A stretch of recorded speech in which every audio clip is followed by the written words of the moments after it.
For more on the battle over Bain, I'm joined now by Gail Gitchko, Communication Director for the Romney campaign. Thank you so much for being here.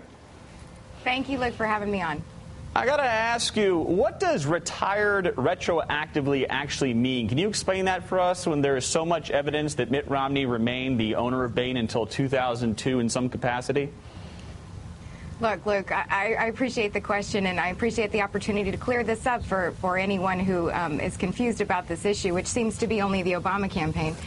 Mitt Romney left Bain Capital in 1999. He left to go run the Olympics. But we appreciate the fact that President Obama's campaign, they're going to do anything, talk about anything other than their failed record on the economy. And that's really what the American people want to talk about.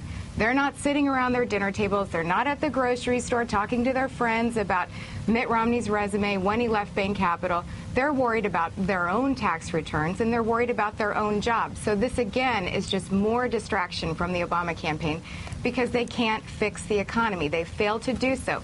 You have this 8.2% unemployment rate that came out 2 weeks ago. The first thing President Obama does is talk about a tax increase. And then he got the work requirements for welfare. Okay, these are just more examples of how this president does not understand how to fix the economy and how he wants to distract from the issue. Do you understand why the American people could be confused when there's an SEC document that lists Mitt Romney there? He's had his own signature that he was, and CEO remained involved with the board. Do you think that at all it's confusing for people to try and understand how someone that was that involved would not be checking in on whether or not his investments are making money over a 3-year period, completely remove himself? Well, obviously, Luke, there are technical and legal reasons why Governor Romney's was listed on that document, but it doesn't distract from the fact. The fact still remains. It's very simple. Mitt Romney left Bain in 1999. All right, let's talk about the issue of tax returns, which Mitt Romney has dealt with since 2002 in some capacity. Calls over the weekend from your Republican colleagues saying that he should. I want to play this and get your reaction on the other side. The best thing to do is just get everything out in the open and just say, hey, I have nothing to hide, and I'm going to release my tax returns. If something's going to come out, get it out in a hurry. I do not know why, given that Mr. Romney knew the day that McCain lost in 2008 that he was going to run for president again, but he didn't get all of this out. He should release the tax returns tomorrow. It's crazy. You've got to release 6, 8, 10 years of back tax returns. Bill Kristol, 6, 8, 10 years. Why not do that? And this entire issue at least goes away in the near term.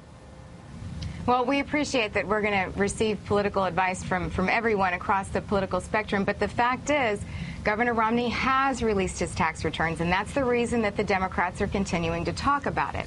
He released over 500 documents. And remember, Luke, it's important to remember that none of these documents are required.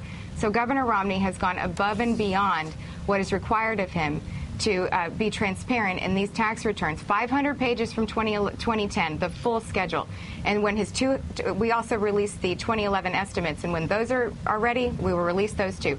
So that the tax tax return issue is just another distracting issue from what the American people really want to talk about. But considering all the grief you've gone through over not releasing all these tax returns, does that not suggest to the American public that you're holding on to something? No, that you're holding on to something that's more damaging, that you'd rather endure this? No, Luke, it doesn't suggest that. What it suggests is that the Obama campaign wants to talk about tax returns.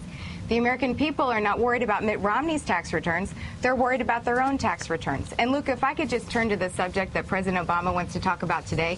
President Obama is going to be in Ohio today, and he's going to be talking about outsourcing and undoubtedly delivering another false attack against Governor Romney. We're happy to talk about outsourcing. And let me give you one very specific example of how President Obama outsourced jobs to go overseas. Let's look at Fisker Automotive. Now, Fisker Automotive received $500 million in loan guarantees through this stimulus program.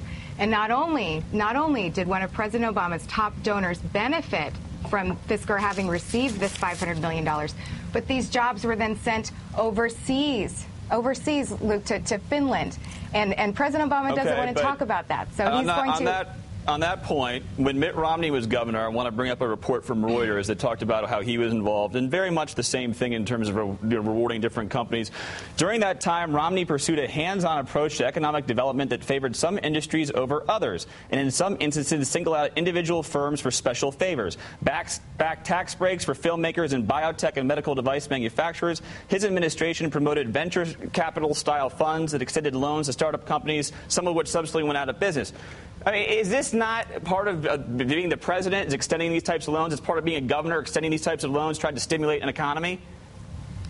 Luke, no. First of all, the president has outsourced jobs overseas.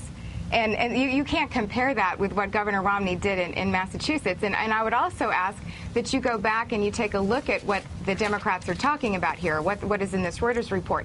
Because the same contracts that were there under Governor Romney are there under Governor Patrick.